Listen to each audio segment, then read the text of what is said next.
Hi everyone, in front of me I've got TECLAST T50 Pro, and let me share with you how to check for the software updates on this device.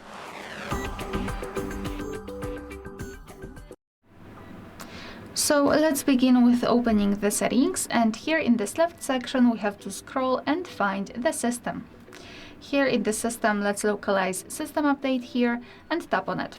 I forgot to say at the very beginning, but make sure that you've got the internet connection because it is required. And I highly recommend using Wi-Fi instead of mobile data. And then let's simply tap on check for updates. And now your device is checking for the updates.